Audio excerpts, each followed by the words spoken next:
Hello. Hello. So I don't know if I'm on or if I'm not.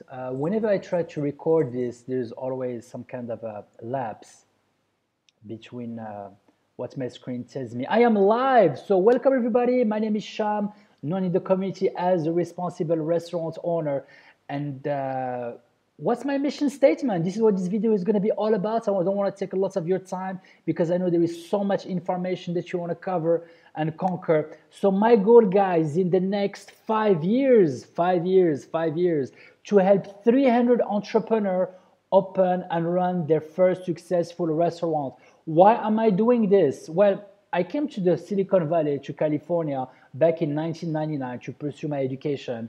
And I had the dream to open a restaurant. And I went to a bank and I tried to apply for a loan. And there was this beautiful lady with red hair and green eyes that welcomed me and said, "Oh, Sham, welcome, young man, fill up this information." So I was so excited. I was on the phone with my brother and I was saying, "Man, the American dream is true. We're going to be able to open a restaurant." And I just landed in California, not even 2 days. So the lady goes and types some stuff on her computer. She comes back at me and she said, "A young man," with this most beautiful smile, she said, "Young man, great ambition, great energy, but no money, no experience, no credits. Come again." This was back in 1999. So I contacted my brother, who was 4 years younger than me. At that time, I was pretty much 20 years old. And I told him, "Hey, dude, don't have the money, we don't have the credit, we don't have the experience. We can do it." And there was a sense of relief by knowing that I was not obligated to jump into the wagon of opening my restaurant back then and then. It was a relief to know that, hey, it was not my time. A lot of people have always tried to fight whenever there is resistance. My philosophy has always been, hey, if it's not meant to be, I will be persistent, I will try, but when all the signals are coming in to let me know that it's not the right time, it's just not the right time. So it took me 8 years. I went on a complete different path. I went to Fresno State. If you are a bulldog, whoop, whoop, and the bulldogs are the mascot of the university I went to, just in case you didn't know. So if you were a bulldog from Fresno State, whoop, whoop, and if you were not, it's okay. So it took me 8 years. I went on a complete different path, studied finance, worked for financial brokers. I did not like it. Worked for insurance company. I did not like it. I, however, did like the real estate and the mortgage industry. Just the fact of being able to provide a home to people was something very exciting to me. But then 2008 came in, and if you do not remember what happened in 2008, that's when the subprime mortgage crisis happened, where all the values started crumbling down, where all the loans started going into default, and actually the world has shaken because of the United States subprime crisis that later on spread all over the world. So back in 2008, when the market was about starting to crash, I look at my brother who actually came and we worked together as business partner, and he said, "Sham, hey, remember the dream of the restaurant?" And I was like, "Dude, yes, I do." And from the time we had this conversation that night, we literally stayed awake till 6 a.m. in the morning talking if it was going to be the right choice, because my other option would have been to go and have my master degree out of San Diego, California. If you are from San Diego, shout out to you. If you have not been to California, go. If you have not been to San Diego, go. It is, to me, one of the most beautiful places in the world. The weather is amazing and it's super clean. People are super friendly. With all respect to all the other beautiful places in the world, I just have traveled a lot, and San Diego has a special place for me in my heart. So I had the chance to go and actually do my master's there for like 2 years, chill by the beach and get and feed this brain. But something inside of me told me that taking that risk, putting all the little savings I had into that venture was the right thing to do. And guess what? Having the chance to work with my brother to me was a blessing.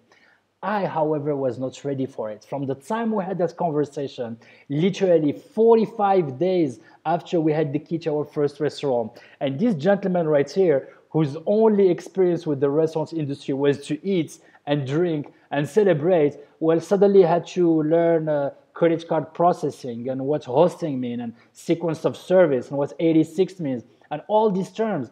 And I made so many mistakes. I made dangerous mistakes.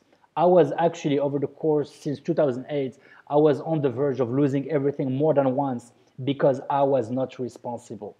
because to me, it was an extension of my living room. And don't get me wrong, I had a blast, I had a great time. But I was not managing it as a business, and I had to learn that.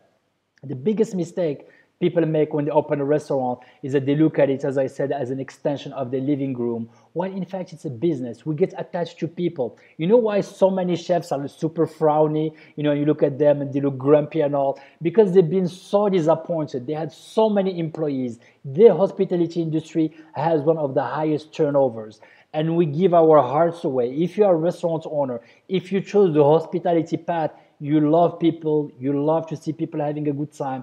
But the truth of the matter is that behind the scene, when you do not approach it as a business and know the risks and the dangers of it, well, guess what? You get drained. And that's why so many restaurants fail. It's not because of lack of capital, of lack of sales, because it's emotionally very, very demanding if you do not know what you expect. So my mission statement, guys, is to help 300 entrepreneurs over the course of the next 5 years make it. When I was seeking answers and having all these questions, everybody I approached was telling me, don't do it, it's not going to work, or you need to pay me a lot of money.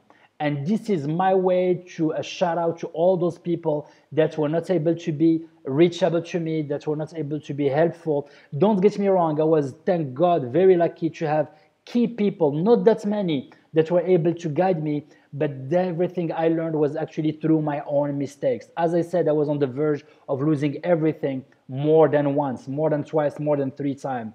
And after 10 years, 3 fine dining restaurants, 3 catering businesses, 1 distribution retail, 1 juice bar, 1 vegan cafe, I got it down to a science.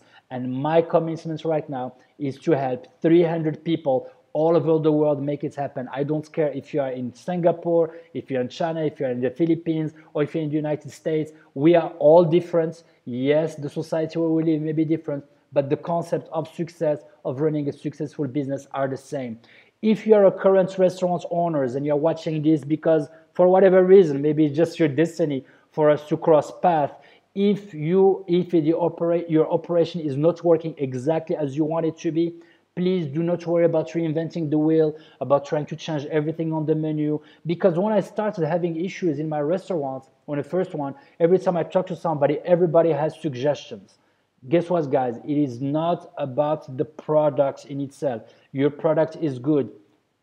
If it's delicious, I trust your palate chef. Please set your ego aside. Be sincere with the quality of your food. If your food is good and you know you're the one making the purchases, you're the one using the ingredients, if your stuff is good, your stuff is good, be solid behind it. If your stuff is good, if your service is good, and if your team is good. A lot of restaurant owners forget about how important it is to take extremely good care of your team. And extremely good care of your team doesn't just mean giving them hours and give them money, but training, raising the bar, being a model, being there for them, respecting them, giving them proper wages, human rights, all this kind of stuff. If your team does not get your back, if your team is afraid of you, it's going to lead to failure no matter what. And there are tricks of the trade. There are methods to do that. It's not about just changing.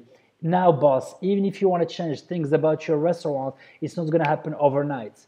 And your team is going to be surprised. What's happening? He woke up on the wrong side of the bed. How come today he wants to change things? It needs to be a process that is done step by step. And I am here to help you with that. So that was it, guys. Pretty much that's what I wanted to share about this video, about the mission statements. This page is meant for the hospitality community, for the entrepreneur. If anybody has called you crazy about opening your restaurant, tell them, well, I know another guy who was called crazy even more than that, and he made it happen, and he's on my team. I am on your team, and this page is for the community. So everything I talk about are literally your questions, things that I hear from all my network, they want answers to, and I try to share them with the world on this YouTube platform and on other platforms as well. Please do comment, guys, everything. When people are going to come and watch this video, they may have questions. You may me answer them. I do not have the truth. I have not tried everything, but everything I'm sharing with you are things I have tried. I am not going to come up with a new recipe that I haven't tried, and I'm not going to share it to you. I'm going to share only with what I have personally experienced. Knowledge is available. You're seeking knowledge, go ahead and start Googling away. There's going to be more information that you can chew on.